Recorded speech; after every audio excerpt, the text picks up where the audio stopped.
Welcome to the Deep Dive, the show where we take a mountain of information and, well, really distill it down to the essential, the surprising, and the truly insightful. That's the goal. Today, we're embarking on a really fascinating journey into an industry that quite literally shapes our world: construction.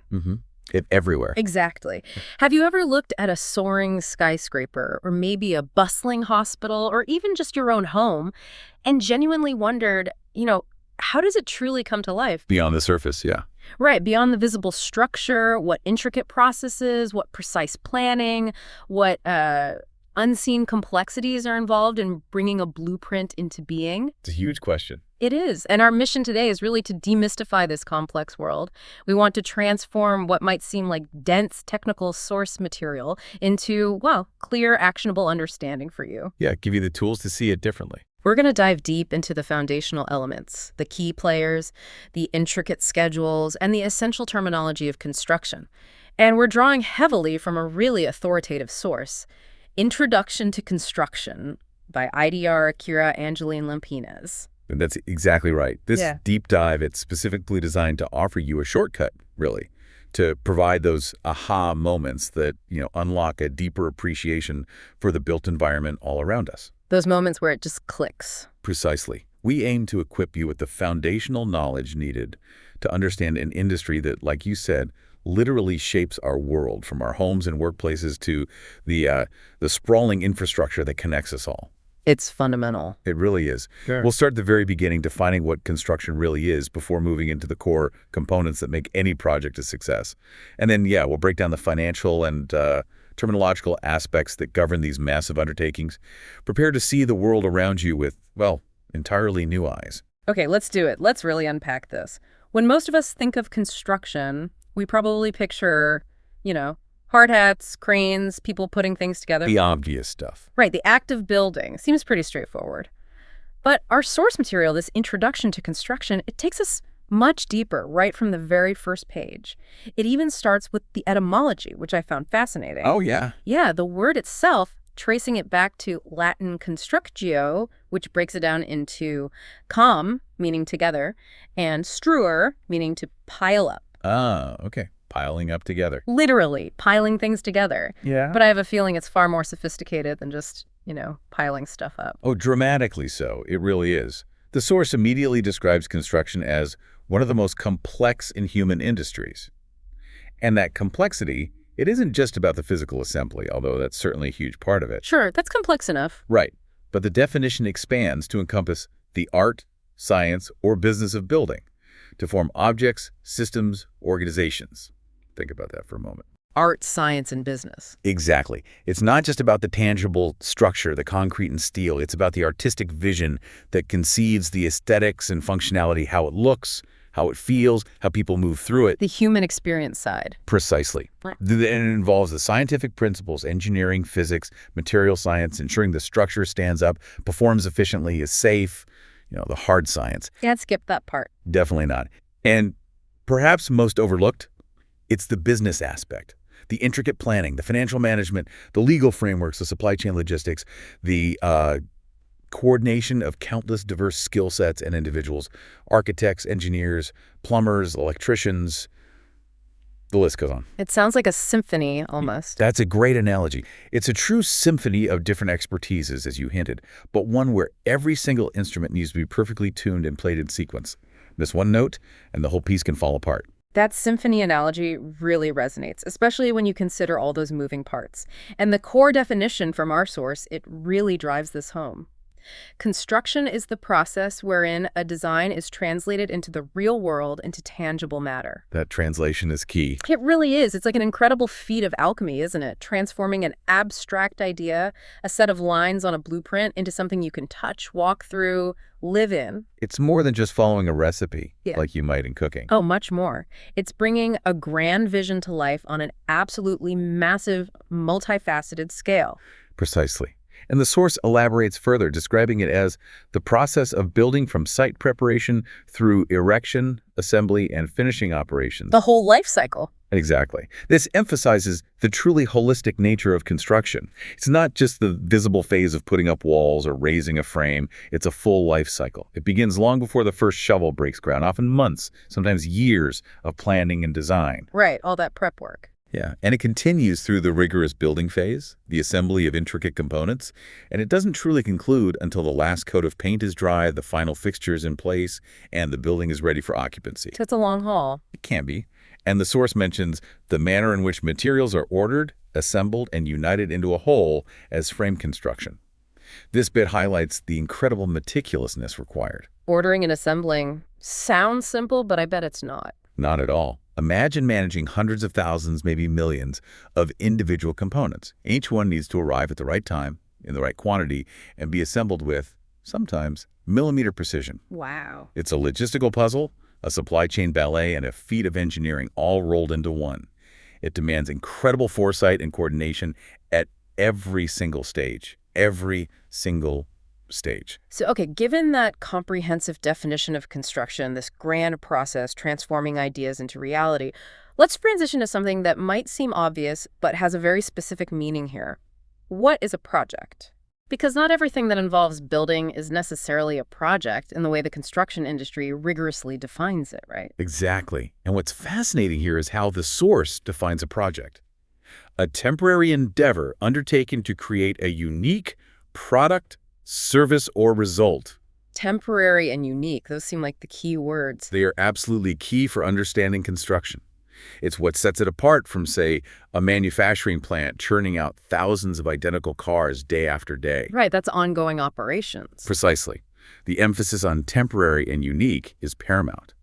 Unlike those ongoing operations or repetitive production lines, each construction effort, whether it's a skyscraper, a bridge, an industrial plant, or even a highly specialized home, is inherently a unique undertaking. Why unique? Every building seems different, but... Well, think about it. Every site is different. It has its own geology, its own microclimate, its own existing infrastructure, maybe hidden utilities. Okay, right. Each set of client needs is distinct, requiring bespoke solutions. And critically, each project has a defined start and defined end. It's not perpetual. So it eventually finishes. It's not meant to go on forever. Exactly. This temporary and unique nature is precisely why construction is inherently project-based. It requires tailored solutions, specialized management teams, and, frankly, a fresh approach for every single build. It's always about solving a specific problem or fulfilling a specific need with a bespoke solution, never a one-size-fits-all approach. Got it. Temporary, unique, solving a specific need. That clarifies the project part significantly. Okay, so now that we have a solid understanding of what construction is, this vast, intricate process, and what constitutes a project within that context, let's talk about the key players. And to clarify, because this could be confusing, key players here aren't just the people involved, although obviously the skilled professionals are absolutely essential. Sure, the teams are crucial. But our source defines these key players as the fundamental elements that dictate a construction project's viability and success. Think of them as the 4 pillars upon which any successful construction project stands, each one supporting and influencing the others. That's a great way to put it, the 4 pillars. And they're deeply interconnected, forming this delicate ecosystem where a change in one just ripples through all the others. That sounds an act. Definitely. Understanding their individual characteristics and, crucially, how they influence each other is critical for anyone wanting to truly grasp the dynamics of construction. Let's start with the first and maybe the most tangible pillar, the site. The site, okay. Our source defines this quite simply as the geographical venue of a project. It's where the building or structure is going to physically exist, the literal ground beneath our feet. But I imagine it's never as simple as just a blank piece of land, is it? Oh, rarely. Almost never. What unseen complexities are we missing if we just picture an empty lot? You're absolutely right. It's rarely just a blank canvas. The implications of the site are far from simple. It's a living, breathing component with its own unique characteristics and often, hidden challenges. Like what kind of challenges? We're talking about everything from the deep geology, what's beneath the surface. Is it solid bedrock? Is it unstable clay? Is there a high water table? Are there ancient, unmapped utility lines down there? Stuff you can't see. Exactly. Geotechnical reports become paramount here, and they often reveal surprises that can drastically alter foundation designs and, of course, costs. Then there's existing infrastructure above and below ground. Are there active gas lines, electrical conduits, old sewer pipes running through the property that need to be relocated or protected? Potential hazards. Big time. And what about access? Access for materials and equipment. Is it easily reachable by large trucks and massive cranes? Or is it a really constrained urban environment requiring complex logistics, maybe road closures, precise scheduling for deliveries just to get things to the site? Wow, yeah, getting a crane into a tight city spot. Exactly. Yeah. I once heard of a project, it was a classic example, where a single, unexpected underground stream discovered during excavation led to a 6-month delay. Oh, 6 months. And millions in additional costs for specialized waterproofing and drainage systems they hadn't planned for. Just from some water. Just from some water. Mm. And finally, there are the myriad regulations, zoning laws, environmental protections, historical preservation rules, setback requirements, even sunlight and view corridor ordinances that affect neighboring properties. A whole web of rules. A very dense web. Ugh. All these site-specific factors profoundly impact the project's design, its construction methods, its schedule, and ultimately, its cost. A challenging site can add significant complexity and expense, turning a seemingly simple build into a monumental puzzle. Okay, so the slight site is pillar number 1, full of potential surprises. From the physical ground, we move to something more abstract, but you say equally crucial, the program. Defined as the determined needs of the users that will guide for the design process. So it's essentially the why behind the building determining its function. Why is understanding these user needs in such detail so paramount? Well, if we connect this to the bigger picture, the program is truly where the human element comes in. Yeah. And it's paramount because it's the very purpose of the building. It asks, who is this building for? What will they do in it? What are their functional needs, their aesthetic needs, even their emotional needs? So it's not just we need 3 bedrooms. No, it goes much deeper. Imagine a family building their dream home. They might say they want an open concept kitchen. Okay. But if the architect doesn't deeply probe how they cook, how they entertain, how they live day to day, maybe discovering that one partner is a professional chef needing intense prep space and noise isolation, while the other works from home at the kitchen island needing quiet concentration. Right, those are conflicting needs in the same space. Exactly. You could end up with a beautiful space, maybe looks great on Instagram, but is functionally disastrous for their actual lives. Leading to frustration. Major frustration, or worse, expensive retrofits long after they've moved in. The real insight here is that the program isn't just a list of rooms or square footage. It's a deep dive into human behavior, aspirations, workflow. Getting it wrong at the outset, at this programming stage, can lead to a building that just doesn't truly serve its purpose. And that means costly redesigns, functional inefficiencies, and deep user dissatisfaction later in the project. It's critical to get it right up front. So site program.next up, we have the schedule. Our source defines this as the sequence, timing, and duration of works to be done in order to complete the project. This feels like the conductor of that symphony you mentioned earlier, ensuring everything happens in the right order and at the right pace. But what happens when the conductor drops the baton or, an instrument goes out of tune? That's a perfect analogy. The schedule is truly the project's heartbeat. It dictates the entire flow of work, from excavation and foundation pouring right through to structural steel erection, interior finishing, and the final commissioning of systems. Every single step. Every step. It determines when resources, both people, like skilled tradespeople and materials, like steel beams or specialized glass are needed, and where they need to be on site. And crucially, the schedule directly impacts the budget. Time is undeniably money in construction. More than in most industries, probably. Absolutely. What many people don't realize is that a seemingly minor delay, just a few days in pouring a foundation, maybe due to rain, can cascade. It can ripple through the entire sequence, causing weeks, sometimes months, of delays for subsequent specialized trades, adding costs for expensive equipment rentals, sitting idle, messing up just-in-time material deliveries. A domino effect. A huge domino effect. And this isn't just additional costs, often like compounding interest of financial penalties. It can wipe out an entire project's profit margin, or even incur significant liquidated damages if a contractual completion deadline is missed. Yeah, this is why meticulous planning, real-time tracking, using sophisticated software sometimes, and constant monitoring of the schedule are paramount. It's not a static document you make once, it's dynamic. It requires constant management to keep the project on track and within budget, navigating all those unforeseen challenges like weather, material shortages, or labor issues that inevitably pop up. Okay, site, program, schedule. Okay. And finally, we arrive at the budget, defined as the financial allocation for the project. This is, for many, the bottom line, right? The ultimate constraint or maybe the enabler for any project. Its role is indeed critical, absolutely. Because the budget isn't just a number, it's both a constraint and an enabler. It influences virtually every single decision made throughout the project lifecycle. How so? Well, it dictates the quality of materials that can be used. Do you opt for standard finishes, or can you afford premium, sustainable options? It influences the sophistication of the design. Can you afford complex architectural features or innovative energy systems? It defines the overall scope of what can actually be achieved. So it shapes the final product directly. Directly. And it even affects the speed at which it can be built, because faster construction often requires more resources or paying overtime, which costs more. A tight budget might necessitate something called value engineering. Value engineering. Yeah, that means finding more economical solutions without compromising essential functionality or safety. It's about getting the best value for the money available.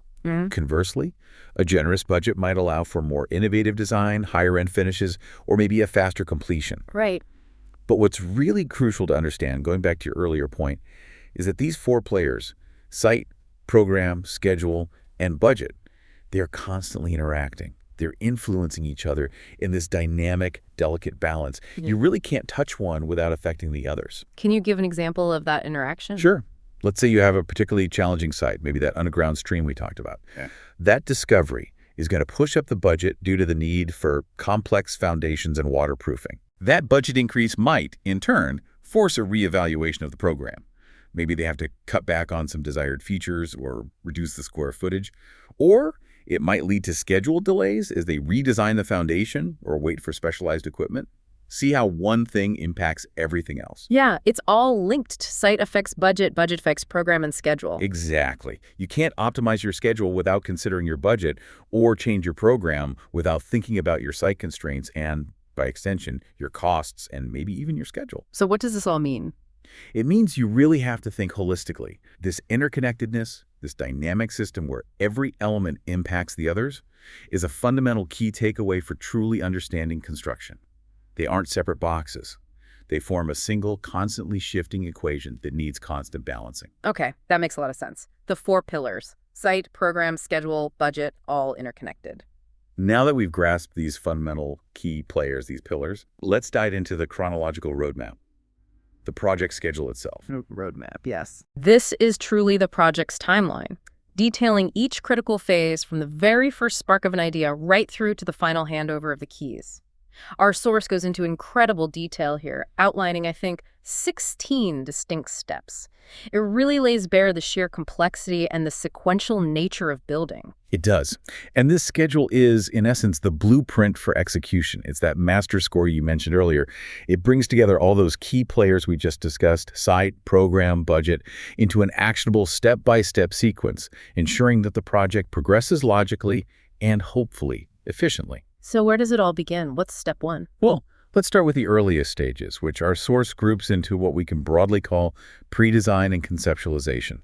This is where the foundation of the project's vision is poured, metaphorically speaking. Laying the groundwork. Exactly. The very first step listed is contract negotiations. Before any design even happens.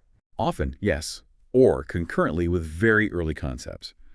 This is where the formal agreements are meticulously ironed out between the owner and the primary design professionals, typically architects and key engineers. It's not just a handshake. It's a legally binding document. It outlines roles, responsibilities, the scope of services, fees, payment schedules, legal obligations. Everything. Getting it down on paper first? Absolutely crucial to prevent disputes later. Following that, or sometimes overlapping, we have programming pre-design. Ah, the program pillar in action. Precisely. This is the deep dive into defining those user needs we talked about earlier. This isn't just a casual wish list. It's where the client's vision, their functional requirements, spatial needs, operational flows, all of that gets formally documented and translated into initial design parameters. It's about asking and really precisely answering, what exactly do we need this building to do? How will it be used? What's the experience we want to create? Getting specific. Very specific. Next is the interior survey, which is especially critical for renovation projects or sites that already have existing structures. Finding out what's already there. Exactly. This involves thoroughly documenting the existing conditions, structural elements, utility lines, maybe historical features that need preserving, or even hazardous materials like asbestos that need careful handling. You absolutely need to know exactly what you're working with or sometimes against before you can design or build anything new. No nasty surprises later, hopefully. Well, you try to minimize them. Then comes a presentation of design concept. This is where the initial vision starts to take tangible shape. The design team presents their initial ideas, usually through sketches, mood boards, maybe basic floor plans, perhaps even simple 3D renderings, to the client. It's the first real glimpse of the dream. The exciting part. It can be. And if that vision resonates, if the client likes the direction, we move to the approval of design concept. This is a truly crucial gate in the schedule. A major checkpoint. Absolutely. Achieving alignment and getting formal approval here before significant resources are committed to detailed design work is vital. A major change in concept after this point can lead to substantial rework, significant delays, and serious cost increases. It's the first major green light that signals confidence in the overall direction. Everyone agrees, okay, this is what we're aiming for. Okay, so once that concept is approved, the initial vision gets the green light. Then the abstract idea starts to evolve into something much more tangible, much more technically defined. This leads us seamlessly into what we can call the design and estimation phase, right? Where the pencil meets the paper in much greater detail. Exactly. The approved concept now undergoes a really rigorous transformation, moving from those broad strokes into intricate details. The first step here is schematic design. Schematic sounds basic. It's foundational. This is where the broader strokes are applied, focusing on spatial relationships, the general layout, basic form, how rooms connect. Think of it as mapping out the main zones, their approximate sizes, and how they connect functionally. It's laying down the functional skeleton of the building. Got it. Concurrent with this, or often shortly after, comes the conceptual price estimate. The first look at the cost. Exactly. This is the first rough idea of the project's cost, often based on things like cost per square foot from similar projects, and it's derived directly from that schematic design. It's a crucial checkpoint for early budget alignment.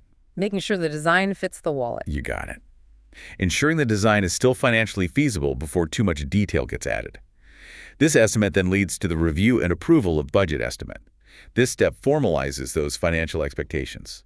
It ensures all parties, especially the owner who's paying the bills, are on the same page regarding the anticipated cost range. No sticker shock later. Hopefully not. With the budget parameters established, or at least understood, the project moves to design development. Here, the schematic design is refined into much greater detail. Filling in the blanks. Lots of blanks. Specific materials are selected, the type of cladding, the flooring, the window systems. Structural systems are detailed, mechanical systems like HVAC, electrical layouts, plumbing roads, all planned out. The overall aesthetic is solidified. This is where the building truly starts to take on its unique character and technical definition. Sounds intensive. It is. And finally, before moving forward into actually preparing for construction, there's another critical checkpoint: review and approval of the developed design. This comprehensive review. Does the refined design still meet all the program requirements? Is it still within the expected budget range? Does it comply with all relevant codes? Does it incorporate feedback from previous stages? Another gate. A very important one. It's really the last best chance to catch major issues or make significant changes before the super detailed construction documents are prepared. Changing things after that stage becomes immensely costly and time-consuming. Okay, so that highly detailed design gets locked down. The blueprints are virtually complete. Now we move into the phase where that design translates into buildable documents and the actual contractors who will do the building work are selected. This is the pre-construction and bidding phase, is that right? Shifting from planning to preparing for physical work. That's exactly right. This phase truly bridges that gap between the abstract design and the physical construction. It translates the vision into actionable instructions for the builders. It begins with the creation of construction documents. The actual blueprints. Blueprints, plus a whole lot more. These are the definitive set of highly detailed drawings, but also specifications, which are detailed written requirements for materials, equipment, standards, workmanship, and schedules, essentially the comprehensive instruction manual for the builders. The rule book. The ultimate rule book. They detail every single aspect of the project, from the exact dimensions and types of materials to precise installation methods, finishes, quality standards. Everything needs to be in there. A single ambiguous note or a contradictory dimension on these documents can halt work on an entire floor while clarifications are sought, potentially costing days and thousands of dollars. It's the ultimate exercise in unambiguous communication. Precision is key. Paramount. Once these documents are complete, the project is ready for bids and negotiations. This is where various general contractors submit their proposed costs and timelines to undertake the construction, all based on those detailed construction documents. The competition begins. It's often a competitive process, yeah. It might involve multiple rounds, clarifications, interviews, all designed to get the best value and, just as importantly, the most qualified team for that specific project. Following the review of bids and negotiations, the award contract step takes place. This formally engages the chosen general contractor to execute the project. It's a significant moment, marking the legal commitment to build. The deal is done. Pretty much. Then comes the critical step of acquisition of permits. We talked about permit fees in the budget, but this is the actual process of getting them. The bureaucratic hurdle. It can feel like that sometimes. This involves submitting the approved plans and other documentation to local authorities and gaining all necessary legal permissions and approvals, building permits, maybe environmental permits, zoning variances, you name it. Without these, no physical work can legally begin. Ignoring them can lead to hefty fines, stop work orders, major headaches. Can't skip the permits. Definitely not. And finally, just before construction truly kicks off, there's the mobilization of site. Setting up shop. Exactly. This is the initial setup phase on the actual site. It involves getting all necessary equipment delivered to excavators, maybe cranes, depending on the stage. Establishing those temporary facilities we mentioned, the temp-facil site offices, material storage areas, temporary power, water, maybe sanitation, security fencing, signage.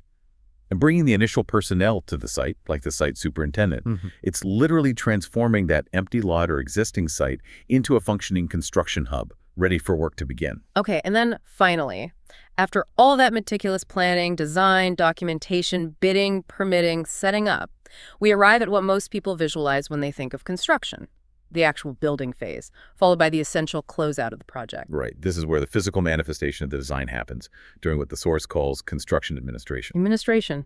Sounds like paperwork. There's paperwork involved, for sure, but it's much more than that. It's the ongoing oversight and management of the actual building process as it happens.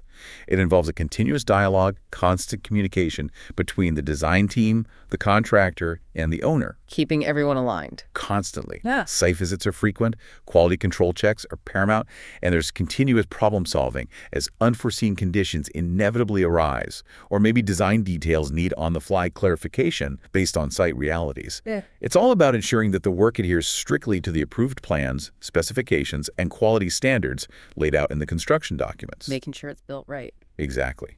And the final step on our schedule, moving beyond the structure itself, is the installation of furnishing. This includes installing all the FF&E we'll define later, furniture, fixtures, and equipment, basically making the space fully functional and ready for occupancy. The finishing touches. Right. This could range from installing built-in cabinetry and specialized medical equipment in a hospital, to placing movable desks and chairs in an office, to hanging decorative lighting and artwork. It's the final polish that brings the space to life for the end users. So looking back at this whole schedule, wow. Yeah, it's a lot. If you look at this entire sequence, from the initial contract negotiations all the way through to the final installation of furnishings, it's not just a list of tasks. It's a meticulously planned choreography of countless interconnected activities, dependencies, approvals, inspections, and constant adjustments. It's designed to move an incredibly complex vision from an abstract concept to tangible reality, hopefully efficiently and effectively. Every step seems vital. It really is. And a hiccup in one, as we discussed, can create that domino effect across the entire chain. It really highlights the absolute necessity of rigorous project management to keep everything moving forward. That schedule makes it incredibly clear just how many pieces have to align and how many different stages a project moves through. And of course, to keep all those pieces moving, to power that entire intricate process, you need resources. Cold, hard cash, usually. Usually, yes. Yeah. Money makes the world go round, and construction sites are no exception. Which brings us back to another crucial key player that definitely deserves its own deep dive. The budget. The financial blueprint. Our source identifies 5 main components of a typical construction budget. Understanding these helps us truly see where all that money actually goes, because it's definitely beyond just the visible cost of, bricks and mortar. Absolutely. Understanding these components is critical, not just for the professionals managing these massive budgets, but really for anyone who might undertake a significant building project, new home, a major renovation, or even just for you as a citizen wanting to understand how public money is spent on civic projects in your community. Good point. It highlights the vast array of costs beyond just the visible structure itself. The first component, and maybe the most intuitive, is hard costs. Hard costs. Okay. Our source clearly defines these as, also known as direct costs, are the costs for the actual construction of the building. Pretty straightforward. So the physical stuff. Exactly. To elaborate, hard costs primarily include materials, labor, and equipment costs. These are the tangible expenses directly tied to fabricating the building components, transporting them, and physically installing them on site. The concrete, the steel, the drywall, the roofing, the windows. The things you can touch. Mostly, yeah. Our source provides an even more granular breakdown listing. Construction itself, which covers the direct activities of building excavation, framing, roofing, concrete work, etc. Fixtures, items permanently attached, often needing utility connections like sinks, toilets, built-in lighting, HVAC units. Furniture, movable items, though sometimes custom or integrated furniture in big projects can blur the lines and be treated as a hard cost if it's part of the main contract. Equipment, specialized machinery integral to the building's function, like elevators, large boilers, specialized lab gear, industrial machinery, and temfacil, those temporary facilities again. Right, the site offices and storage, why are they a hard cost? They get removed later. That's a great question. They're considered hard costs because they are directly required for the physical execution of the construction work itself, even though they aren't part of the final permanent building. Yeah. Think about it. On a large urban high-rise project, you might need to build elaborate scaffolding systems, temporary elevators for workers and materials, maybe even temporary roads or power substations just to support the main build. Ah, okay.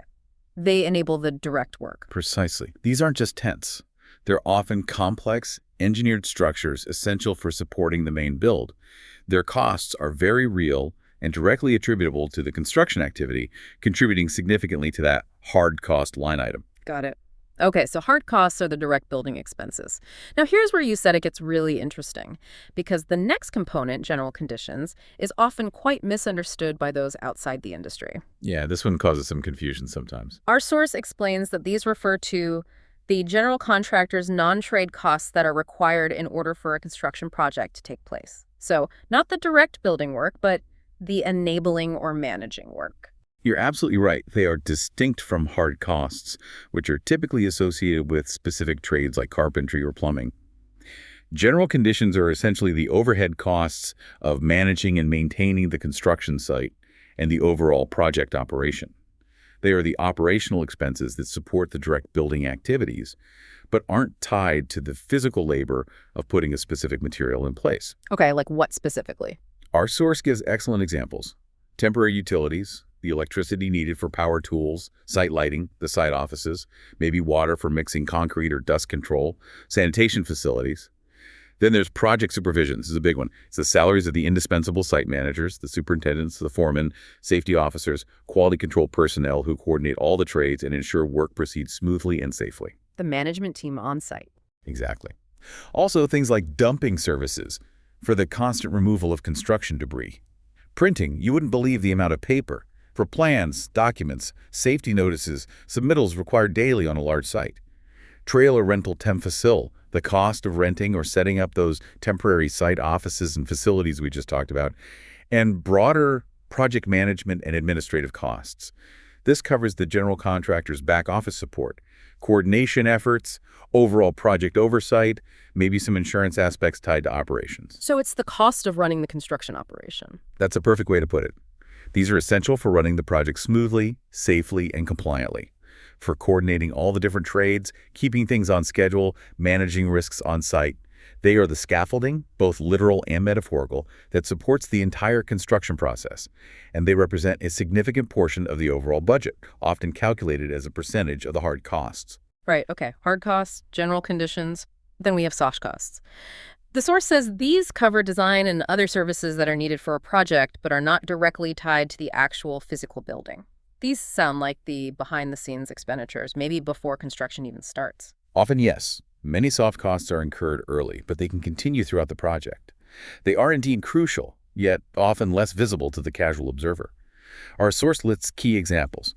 Architectural and engineering costs. These can be substantial fees paid to the architects, structural engineers, mechanical, electrical, plumbing, MEP engineers, civil engineers, landscape architects, etc., who conceive and meticulously plan every single detail of the building. The design brain trust. Exactly. Also, insurance and bonds. Various policies providing financial protection against risks during the project, like builder's risk insurance covering damage to the work in progress, liability insurance for accidents, and performance bonds guaranteeing the contractor will complete the work, and legal and accounting fees necessary for drafting and reviewing complex contracts, navigating regulatory compliance, managing permits, and handling the complex financial transactions involved in a large project. Makes sense. Now, the source actually provides a second listing for soft costs, just to be thorough, which reinforces some of these and introduces a couple of others. Design consultancy fees, same as A&E costs. Project management fee, this would typically be paid to a third-party project manager hired directly by the owner, distinct from the general contractor's project supervision covered under general conditions. Permit fees, insurance, specifically mentioning key area contractors' all-risk insurance, a common type, and contingencies. Wait, hang on. That raises an important question you flagged earlier. Why are permit fees and contingencies listed under soft costs here when the source also lists them as two of the 5 main components in their own right? That seems confusing. It does seem confusing at first glance, doesn't it? But think of it like your personal budget. You might have a big umbrella category called household expenses. Okay. But within that, you also track specific line items like rent, mortgage, and maybe utilities very closely because they are major distinct expenses. Right. They're big enough to warrant their own focus. Exactly. Construction budgets often work similarly.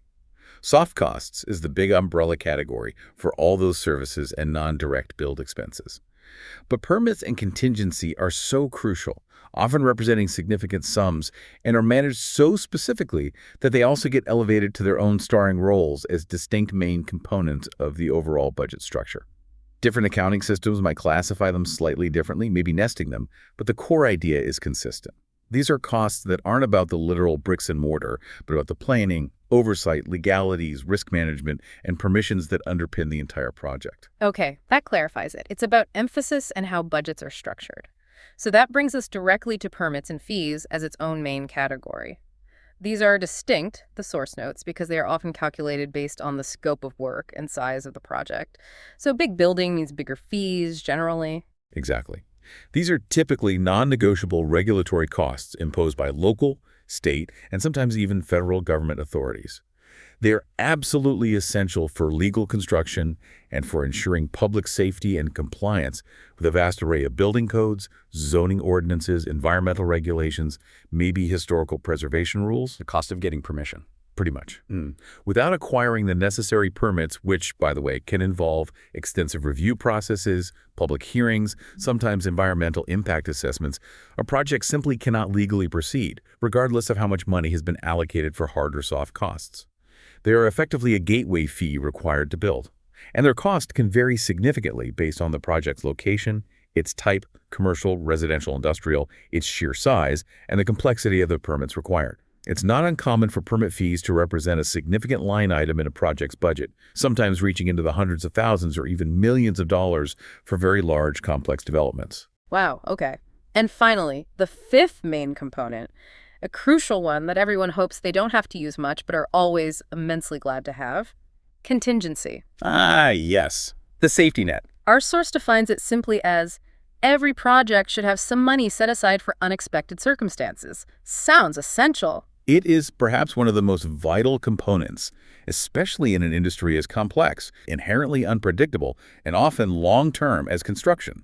Contingency is that crucial buffer against the unknown. Because despite the most meticulous planning, the most exhaustive site surveys, the most detailed designs, unforeseen issues will inevitably arise. It's almost guaranteed. Like what kind of issues?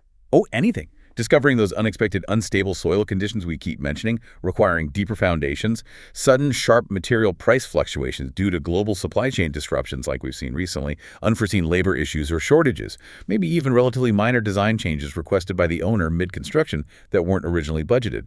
These surprises can quickly escalate costs. So the contingency covers those bumps. Exactly. A well-funded contingency prevents projects from completely derailing, spiraling into financial chaos, or even halting altogether when these inevitable surprises occur. It's the safety net, the shock absorber that absorbs the financial impact of unforeseen costs, allowing the project to stay on track, keep moving forward, and ultimately be completed within a reasonable financial framework. Without it, the project's financial stability becomes incredibly fragile. One big surprise could sink it. Which leads naturally into a deeper discussion of the types of contingency, which you mentioned we'd get into. Precisely. We'll unpack that shortly. But for now, just remember it's that critical financial cushion for the inevitable unexpected things that will happen on almost any project. Okay, so what does this all mean when we look at these 5 budget components together? It means that these components, hard costs, general conditions, soft costs, permits and fees, and contingency, they really highlight the immense financial complexity of any construction project. It's a lot more than just the cost of materials and labor. It's a detailed, multi-layered financial blueprint that encompasses everything from intricate design fees and non-negotiable permits to the crucial money set aside for the unforeseen. It paints a comprehensive picture of where every single dollar goes in shaping our built world. Fascinating breakdown. Okay, every specialized industry has its own language, doesn't it? Its own unique vocabulary that can feel like a secret code if you're not in the know. Oh, absolutely. Construction jargon can be pretty dense. And construction is absolutely no exception. Understanding these terms isn't just about sounding smart at a, building site. It's like having that secret decoder ring for the entire industry. It allows you, the listener, to truly understand the conversations, the complex documents, the critical decisions that drive building projects from concept right through to completion. Knowing the language gives you access. Exactly. So let's start by delving deeper into a concept we just touched on, really unpacking the nuances of contingency costs and its various types. You hinted there was more to it. That's a perfect place to begin because while we've defined contingency costs broadly as that allocated budget for unforeseen or other possible changes in the design or construction of a project, the industry gets even more precise with this. It breaks it down into specific types to manage risk more effectively. And what's fascinating here, I think, is how precisely the types of unexpected are categorized. It really reflects the industry's sophisticated attempt to identify, categorize, and manage very specific financial risks. It's not just one bucket labeled surprises. Okay, so what are the different types? Well, first, the source list's design contingency. This is money specifically set aside for design changes that may be needed, maybe to accommodate new project requirements that emerge after initial design, or perhaps to resolve unforeseen technical issues that only arise during the detailed design phase itself. So changes needed during the design process. Exactly. Maybe a structural issue is discovered during advanced engineering calculations, or a new building code is suddenly enacted mid-design.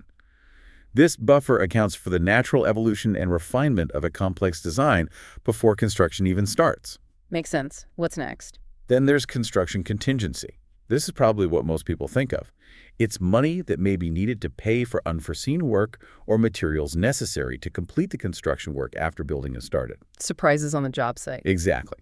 This covers those surprises encountered on site during the build, discovering that unstable soil requiring different foundations, maybe finding unforeseen hazardous materials during demolition that need special handling, unforeseen damage to existing structures during your renovation, or even delays and extra costs caused by exceptionally bad unseasonal weather. The real unknowns. Right. Next, the source mentions owner contingency. This is money explicitly allocated by the owner to possibly fund additional work or materials during the course of the project that they choose to add. So not for problems, but for extras. Precisely.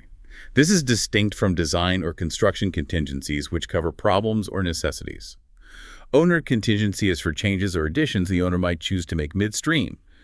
Perhaps they decide last minute they want a higher grade finish in the lobby, or they want to add a small feature that wasn't in the original plan. It's the owner's discretionary fund for nice-to-haves or scope enhancements that arise later. Ah, okay. The while we're at it fund. Kinda, yeah. Finally, the source list escalation. This refers to money that may be needed to pay for significant increases in construction cost, particularly for materials or sometimes labor, over the duration of a long project. Like when prices spike unexpectedly. Exactly. In volatile markets, the price of key commodities like steel, concrete, lumber, copper, fuel can spike unexpectedly due to global events, supply chain disruptions, sudden surges in demand, tariffs. Escalation contingency helps cushion that blow, preventing the project from becoming financially unviable simply due to market forces outside anyone's direct control. It's especially important for projects that take several years to complete. So design, construction, owner, escalation. 4 distinct types of contingency. Yes, these distinct types demonstrate a really sophisticated layered approach to managing financial risk in construction. It acknowledges that the unexpected comes in many different forms and tries to budget for them accordingly. Very insightful. Okay, beyond contingencies, there are many terms related to how changes are documented and managed, and how different options or proposals are presented and tracked throughout the project lifecycle. These sound critical for avoiding miscommunication and keeping records straight. These terms are absolutely vital for maintaining clarity, control, and frankly, legal accountability throughout a project. Let's start with an addendum. Addendum sounds like an addition. It is. Specifically, it's written information that clarifies, revises, or modifies the bidding documents. And crucially, it's almost always issued during the bidding process before contractors submit their final proposals. Why before? To ensure all bidders are working from the exact same, most current, and complete set of information.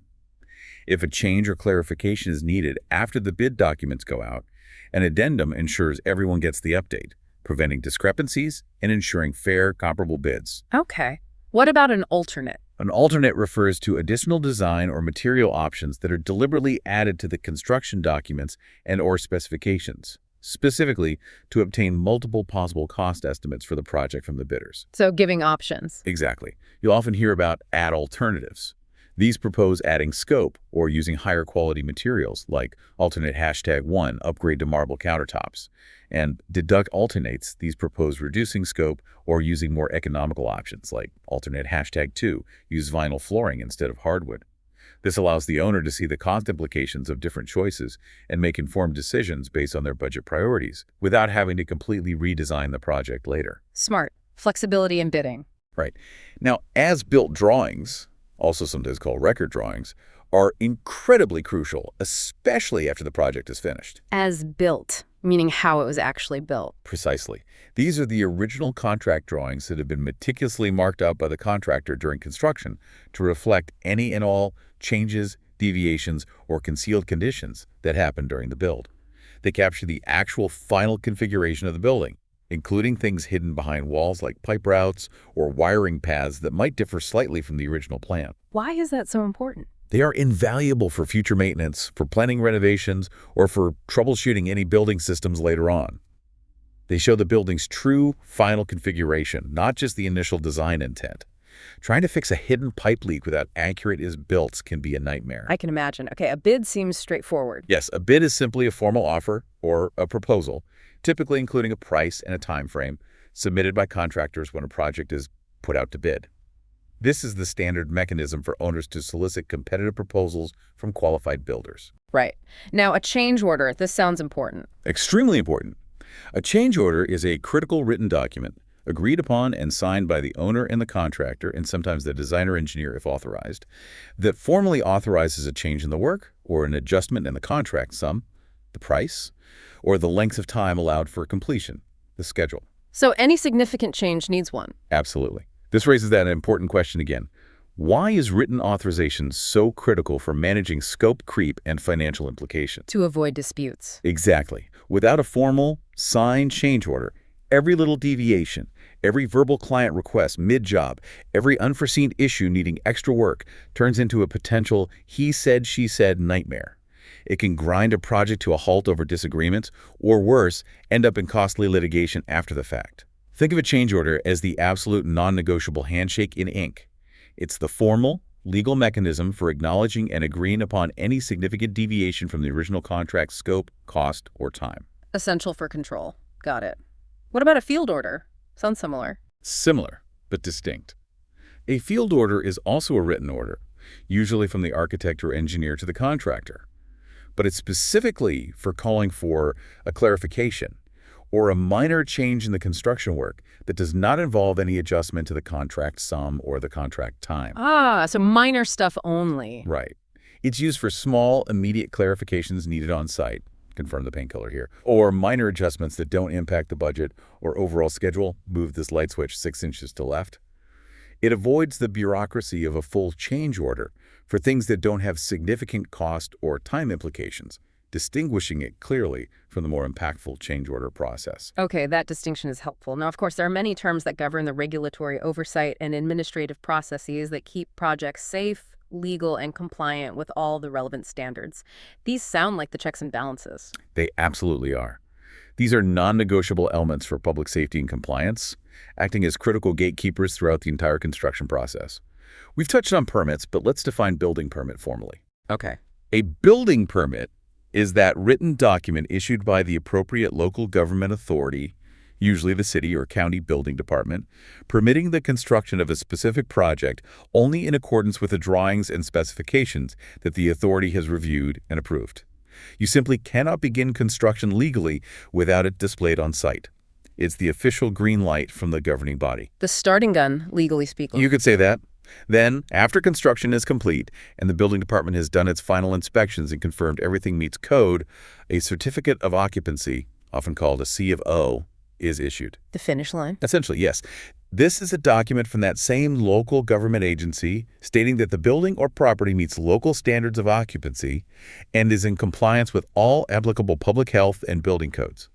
This is the final stamp of approval, the literal permission to legally use or move into the building. You can't open your business or move into your new house without it. Crucial final step. And who issues these? That would be the Office of the Building Official, OBO. This is the specific local authority, whether it's a whole department or an individual designated as the building official, that takes charge of implementing the relevant building codes, often based on national or international models, but adopted locally, reviewing plans, issuing those building permits, and performing inspections during and after construction. The code enforcers. Exactly. Their vital role is to ensure public safety, structural integrity, accessibility, energy efficiency, and overall compliance with all regulations. They act as the guardian of the built environment for the community. Okay. What about construction management? Is that a role or a process? It can be both, really. As a process, construction management refers to the overarching organization and direction of the labor force, materials, and equipment required to build a project as designed by the designer. It's the strategic discipline of planning, coordinating, and controlling a project from its conception right through to completion, ensuring it meets the client's requirements in terms of quality, time, and cost. Sometimes an owner hires a dedicated construction management firm to oversee the entire process, acting as their agent. Overseeing everything. Right. And related to that, we have the term consultant. This is an individual or a specialized firm hired by the owner or sometimes by the lead designer, like the architect, to provide specific expert information and advice to the project in their particular area of expertise. Specialist. Exactly. This could be the structural engineer ensuring the building stands up, the MEP engineers designing the complex mechanical systems, a landscape architect for the outdoor spaces, an acoustical consultant managing sound transmission, a lighting designer, a sustainability consultant. Any number of specialists bringing highly specific knowledge to bear on the project's success. Makes sense. Lots of expertise needed. Lastly, there are terms absolutely vital for clear communication and documentation within the project team itself, ensuring everyone on a massive team, from designers to contractors to subcontractors, is always on the same page. Without these, I imagine chaos would surely ensue. Oh, absolutely. Clear, documented communication is paramount, especially when you have so many different parties with different responsibilities involved. Let's start with FF&E. We mentioned it earlier. Right. Furniture, fixtures, and equipment. How do you really distinguish them? The easiest way I've heard to think of FF&E is this. If you could hypothetically pick up the completed building and shake it vigorously, whatever falls out before the actual walls start to collapse is probably FF&E. Huh. Okay, that's a visual. Right. These are generally movable items that do not require permanent connection to the structure or utilities of a building. So your desk chair, the artwork on the walls, a freestanding lamp, a movable medical cart in a hospital, that's typically FF&E. Everything else, the plumbing fixtures, the built-in cabinetry bolted to the wall, the light fixtures hardwired into the ceiling, the HVAC system, those are considered part of the building's fixed assets, part of the bones and organs of the building itself, not FF&E. Clear distinction. What about an RFI? I hear that acronym a lot. Yes, Request for Information, RFI. This is a formal written request, usually from a contractor or subcontractor, sent to the owner, or typically the designer, architect or engineer, asking for clarification of the contract documents, the drawings, or specifications. What's fascinating here, and critical, is how RFIs are used to proactively avoid assumptions. If something in the drawings isn't clear, or if maybe two drawings seem to contradict each other, an RFI is the formal way to ask the question and get a documented answer. Preventing mistakes before they happen. Exactly. It prevents costly mistakes or rework that could arise from someone just guessing or misinterpreting the design intent. Every RFI and its response becomes part of the project record. Okay. And an RFP. Similar acronym, different meaning. Different meaning, yes. Request for proposal, RFP. This is a written request, often from a general contractor, sent out to potential subcontractors or suppliers, asking them for an estimate or a cost proposal for specific portions of the work. So asking for bids on parts of the job. Exactly. When a general contractor needs bids from various specialized subcontractors, like for the electrical work, the plumbing, the drywall installation, the painting, they'll issue RFPs detailing the scope of work for that trade based on the main construction documents, asking for their price and plan. Makes sense. And finally, shop drawings. These sound very specific. They're incredibly detailed and specific. Shop drawings are drawings, diagrams, schedules, and other technical data, especially prepared by the contractor, or more often by a subcontractor, manufacturer, supplier, or distributor. They illustrate their specific plan for how they intend to furnish, fabricate, assemble, or install some portion of the work. So it's the builder's version of the plans. Kind of. It translates the designer's intent, shown in the construction documents, into the fabricator's or installer's precise method. For example, the architectural drawings might show a steel beam in a certain location with certain performance requirements. The steel fabricator's shop drawings will show exactly how they plan to cut, weld, drill, and finish that beam in their shop, including every single bolt hole and connection detail. Wow, that's granular. It has to be. The designer, architect, or engineer is then obligated to review and approve these shop drawings, checking them for conformance with the overall design intent, dimensions, and structural requirements before fabrication or installation begins. They are a critical step in translating the general design concept into precise, buildable fabrication and installation instructions for specific components or systems. Okay, that's a lot of terminology, but it really paints a picture of the level of detail and communication required. It really does. So, learning this specialized vocabulary, it provides a significant advantage, doesn't it? It allows you, our listener, to truly understand the conversations, decode the complex documentation, and grasp the critical decisions that drive construction projects from the very first conceptual idea right through to the final finishing touches. Absolutely. You're not just observing the built world anymore. You're starting to comprehend the intricate inner workings of how it came to be and how it continues to function and evolve based on these processes and this language. And that brings us toward the end of our deep dive today into the fascinating, incredibly intricate world of construction. It flew by. It really did. We've journeyed from the fundamental definitions, what construction really is, this complex art, science, and business, and what constitutes a project, that temporary, unique endeavor. Setting the stage. Then we navigated those crucial 4 pillars, the key players that dictate a project's success, the site with its hidden challenges, the program defining the user needs, the schedule as the project's heartbeat, and the budget as the financial reality, understanding how they all dynamically influence each other. That interconnectedness is key. We meticulously decoded the intricate steps of a typical project schedule, all 16 of them in our source, from those initial contract negotiations right through to the final installation of furnishings, illuminating the meticulous choreography required. A real roadmap. We pulled apart the detailed components of a construction budget. Hard costs, general conditions, soft costs, permits, contingency revealing where all that money truly goes, far beyond just the materials you see. The full financial picture. And finally, we demystified some of the essential terminology, giving you that secret decoder ring to understand the nuanced language of building itself. From addendums and change orders to RFIs and shop drawings. Equipping you with the lingo. Our goal with this deep dive, really, was to provide you with a true shortcut to make you thoroughly well-informed about an incredibly complex and vital industry. Hopefully we achieve that. You now have, we hope, a comprehensive mental model for how the built world actually comes to be. Understanding the profound layers of planning, financial management, precise execution, and constant problem-solving involved. It's impressive when you lay it all out. It really is. Yeah. And this knowledge, it's valuable not just for those professionals directly involved in building, but truly for anyone who interacts with the built environment, which, let's face it, is all of us every single day. Yeah. Understanding this process encourages, I think, a more critical, maybe more appreciative, and certainly more informed way of thinking about the structures that surround us, from the smallest home renovation to the grandest civic project or bridge. A new perspective. Exactly. So as you go about your day, maybe consider this provocative thought for your own continued deep dives.